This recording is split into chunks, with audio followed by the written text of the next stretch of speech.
Welcome to the CEC report. It's the 18th of May. I'm Robert Barwick and I'm joined today by CEC leader Craig Isherwood. Welcome, Craig. Yeah, thanks, Robbie. In this week's CEC report, tax won't fix the economy. We need a new financial structure. And who is really interfering in our democracy? Before we begin, Craig, let me just emphasise again for our viewers, we need you to continue to work with us on our campaign for Glass-Steagall. So, like last time, if you haven't signed our petition on change.org, please do. Every time someone signs it, emails are sent to members of parliament. What we're in is a position, Craig, where the Royal Commission will start again next week. Banking will again become the subject. But there's signs. We'll be discussing this in the show in the last episode and previous episodes. There is signs that people are talking about the need for banking separation, but the banks are trying to say, oh yeah, but you don't need to go that far. Let's try and do other things first, right? Yeah. And it's all a ploy. It's all a scam. And the public has to demand something that's going to lock the predators out of the real economy. And we'll talk about that more in a minute as well. Yeah, well, I think, Robbie, we'll talk more about Glass-Steagall as we go along for our new viewers so people don't get lost. Exactly. And so that's the first item. Tax won't fix the economy. We need a new financial structure. The big issue, Craig, is, and we'll get to Glass-Steagall via this avenue, right, because we want to come at it from a slightly different angle. Everyone knows that in Australia at the moment, we've just had the budget handed down and the opposition has announced their budget proposal, and the issue is tax. They're competing with each other on tax, right? Our tax cuts are better than your tax cuts, yada, yada, yada. Yep.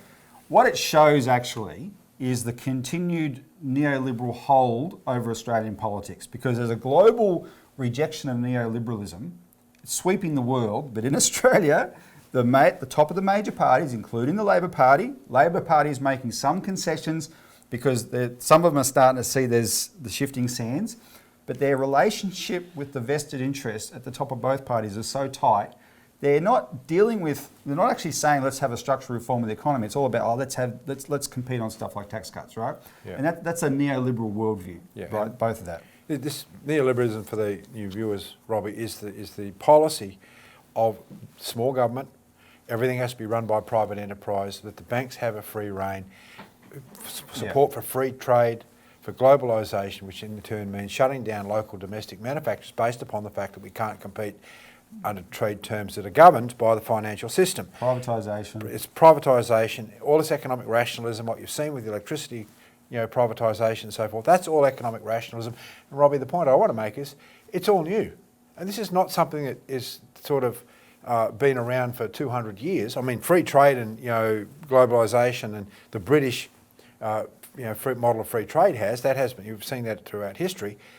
But what we've seen in this country, it was a concerted effort since the 1970s to basically push these policies onto the Australian people and transform the Australian economy away from Because for most of the century before that, and even before that, was a generally accepted view, a common sense view that, private enterprise is great, go your hardest, but the government has responsibilities that it cannot absolve itself. Yeah, even the Liberal Party, the party of the bankers, had people in it that were supporting, look, we need entrepreneurial enterprise, we need to support industry, we need to support manufacturers and stuff. I mean, that's a bit strange coming from the Liberal Party, right? Because they're a total free trade party. But that's what they were in those days. Yeah. Whereas now, so it's flipped over a bit. So Labor now will speak in words against neoliberalism, but in fact at the top they still support privatisation and all these types of things, right? Yeah. And that's what's got to change.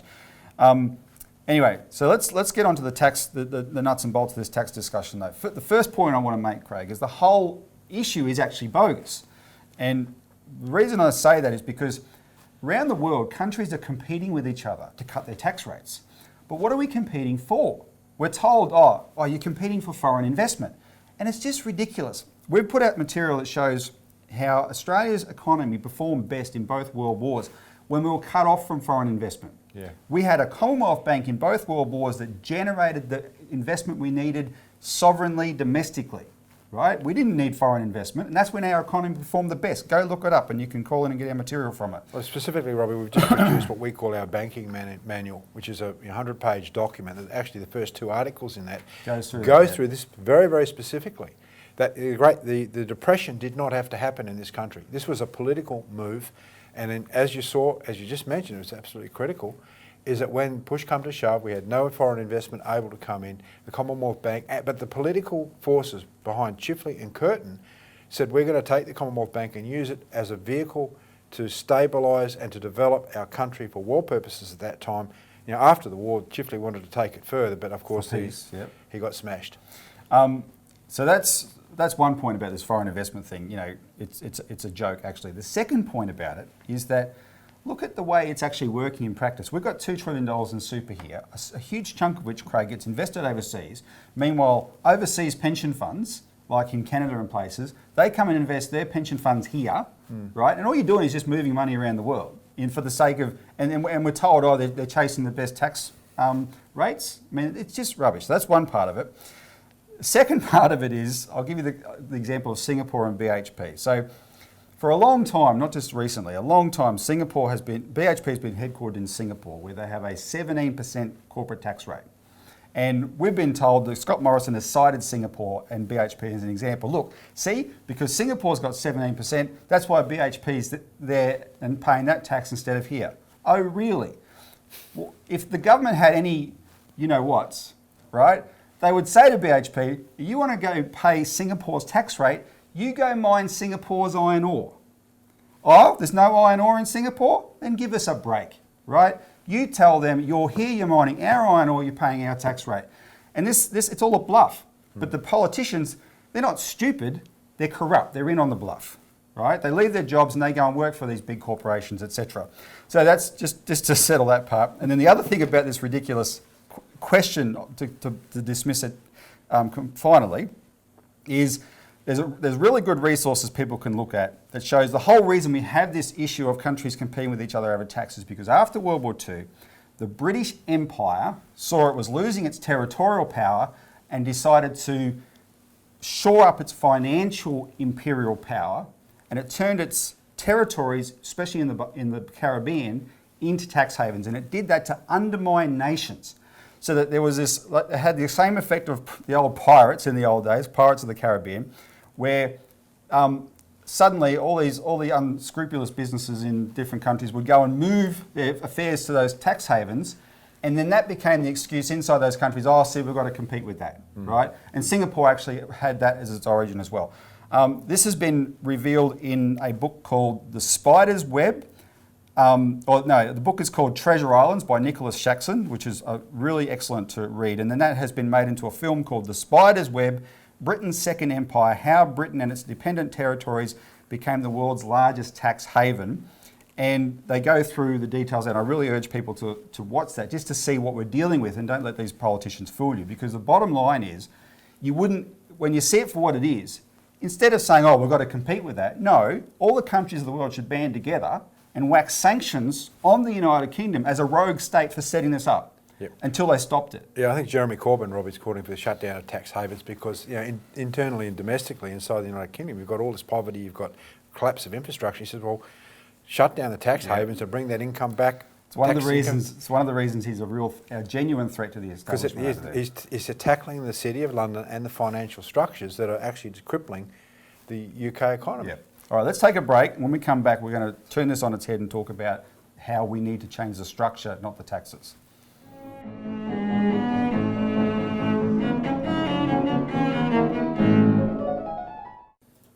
Welcome back to the CEC report, where we're talking about tax won't fix the economy. We need a new financial structure.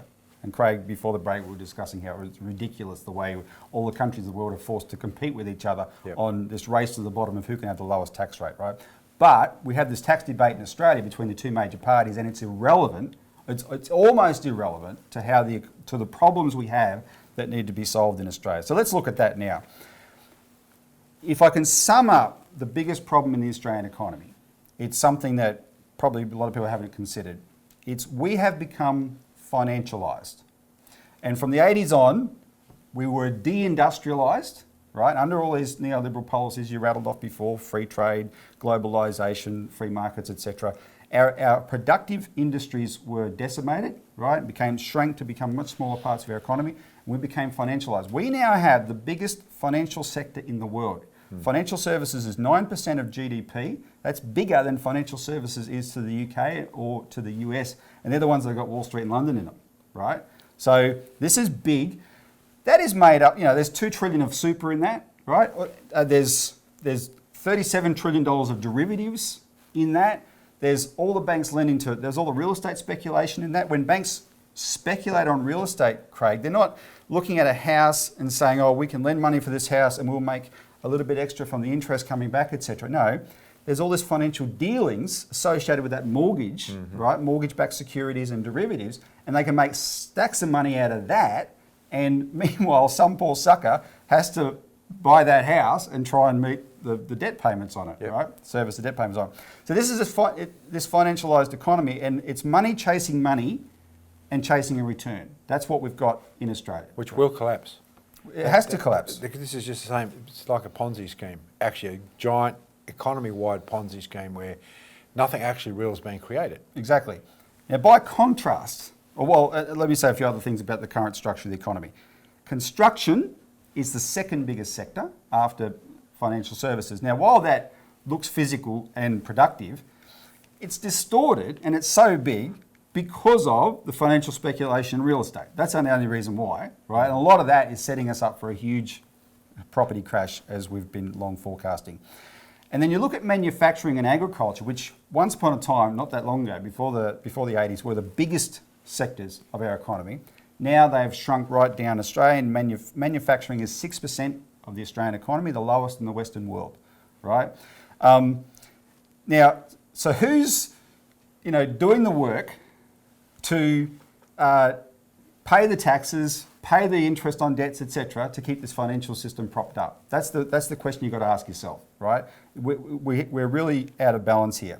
Now, I'll put a chart up on the screen. This comes from, we produced this flyer last year, Australia's sleepwalking to economic Armageddon, and that term comes from a former advisor to the Liberal Party, John Adams, right? And we borrowed some of his material for this flyer. And in this chart, you will see this credit to housing as a percent of GDP, right? Where it's gone from 20% of GDP was lent into housing in 1991. And that's now, as of 2015, that got to 90%, and that would be closing at probably around 100% now, right? And we've got 200% of household debt to income is the situation now, the highest household debt in the world as a result of that. But what's that money chasing? It's not chasing anything productive. No, it's speculation, housing prices. Exactly. And meanwhile, if you could put in a chart of bank lending to businesses, small and medium enterprises, the line goes the other way, right? Radically the other way. So those small and medium enterprises, they employ the people who have to earn the incomes to pay back the debt. And this is the policy of the banks, Robbie, that are now under the microscope of the Royal Commission. That's right. And we're now witnessing the sort of corruption that this sort of policy brings. Well, it's one of the reasons the problem is so big, because our financial sector is so big, right? Everyone is affected by it. No one escapes this. And I think people are a bit shocked recently about these so-called enforceable undertakings. A bank can make $100 million in income out of illegal activities, get slapped on the wrist for $3 million and get away with it.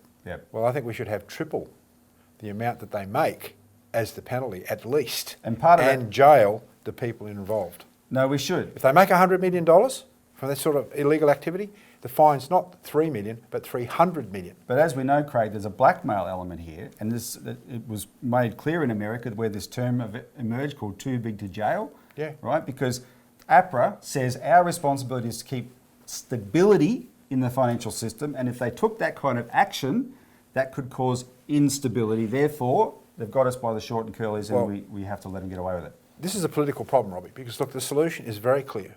It's not a mystery. First of all, we've got to go with Glass-Steagall banking separation. You've got to have a sound commercial banking system within your economy. Now, what does that achieve, though, in relation to what we've just talked about? Well, it means that you separate out. You get rid of this speculation. You can't have banks involved in literally printing money for the sake of propping up housing bubble. See, in an economy, you've got certain classes of expenses. You've got legitimate, necessary overhead.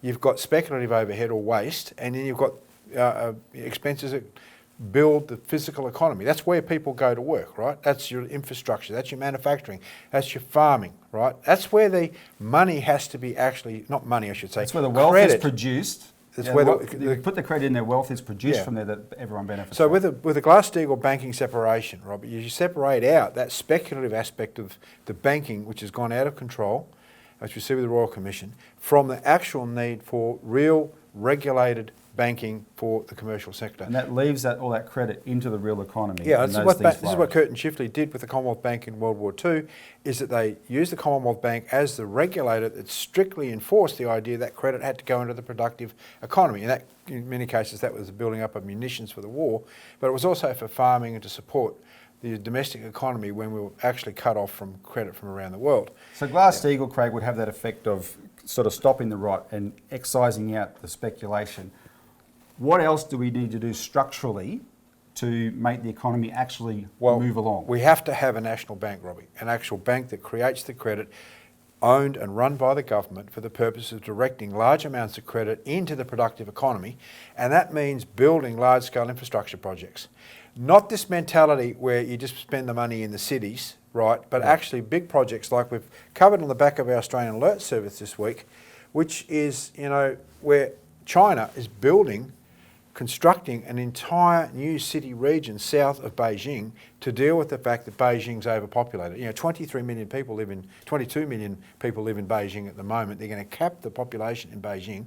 They've got all sorts of structural problems like pollution and overcrowding in Beijing. So they're going to build an entire new city south of Beijing, plan it out with a maximum of 5 million people in it.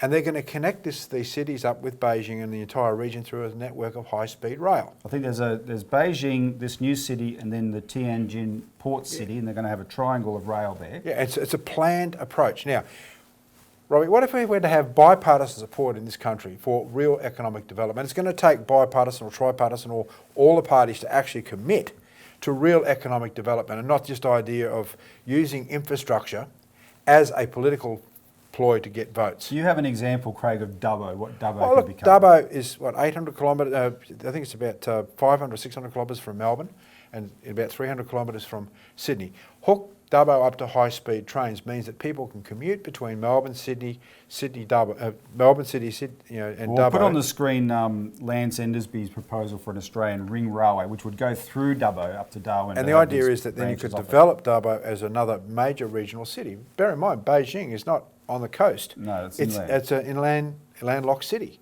So you can actually have a plan of saying, okay, we are going to build new cities around this country. In fact, Gough Whitlam had that idea of building multiple new cities outside the major cities. So this idea of cramming everyone into the cities, the major capital cities, would be offset by the idea we're going to develop very good regional centres with the hospitals, the transportation, the water necessary to support it, decent planned housing, low cost affordable housing. The key here is the arteries of high speed trains, Robbie. And what that does is you're not just doing it for decentralisation for the hell of it. You have a high-speed rail through there, as the late Lance Endersby emphasised, a high-speed rail going through the inland of Australia through Dubbo, not to go to Brisbane, you'll have trunk lines to Brisbane, to go to Darwin. You can have anything within Australia from the south, 24 hours from Darwin, and then another 24 hours from the biggest ports in Asia. You can then, that justifies developing along that railway the land where you can have high intensity horticultural industries, etc., high value crops that you can be exporting to Asia, right? All because a railway line, a high speed railway line has made it possible. Well, that's the tyranny of distance, Robbie, is overcome, and that's the key here. And that's what the Chinese understand. They're doing it because they are solving a problem before their cities crash. Yep. Unlike most of the Western democracies today, New York City and so forth. And with a national bank, we can collapse. This is not just a pie in the sky stuff. We can say, here's what we need to do. This will have this transformative effect. We can create the credit through our own bank to do it. I think we're moving in that direction, Robbie, because look, the system is going to break down. We haven't solved the global financial crisis whatsoever. So our politicians, our elected leaders, are going to hear these ideas screamed more and more from the local populations. So just on that, everything we've discussed in this segment is in our latest Australian Alert Service. Call in and get a copy of it, including the article on how building infrastructure will easily support Australia's population growth. We'll take a break. When we come back, we're going to talk about foreign interference.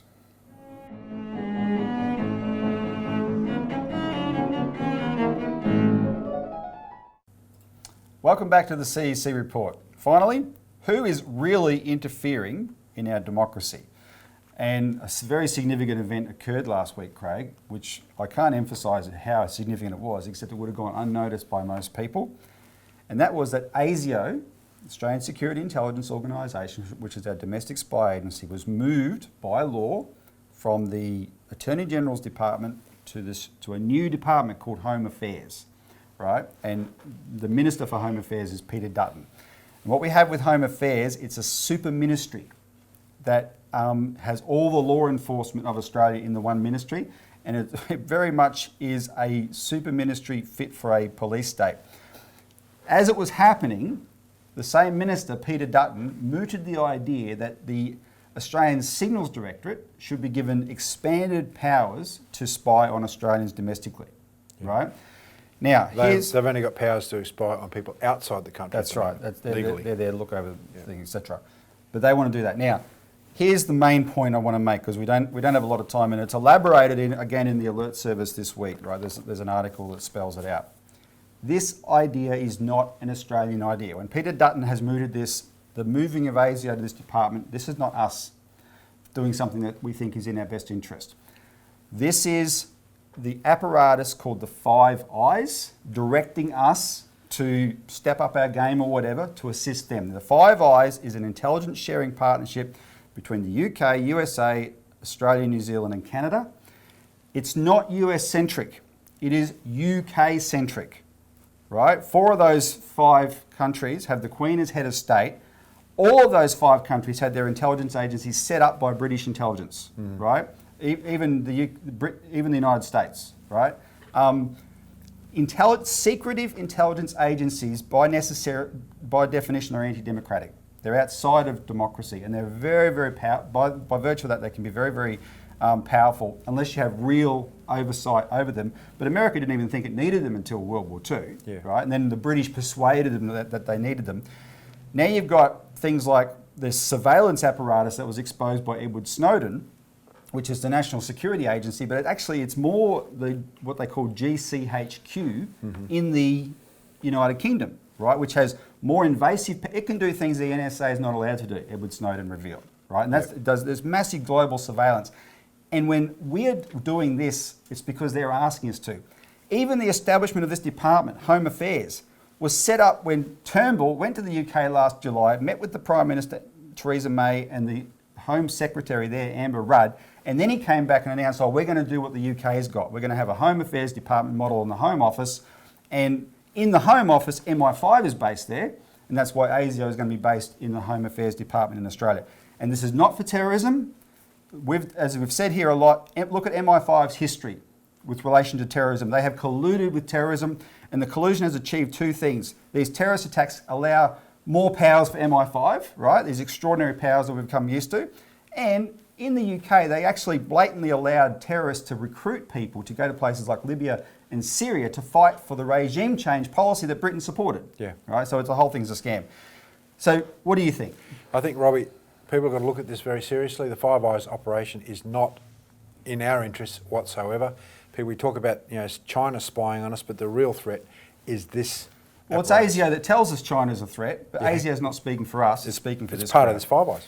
Exactly. So keep an eye on this. We will, again, for more information, call in and get a copy of the Australian Alert Service. Thank you, Craig, for joining us. Thanks, Robbie. Thanks for tuning in, and tune in next week for more of the CEC report.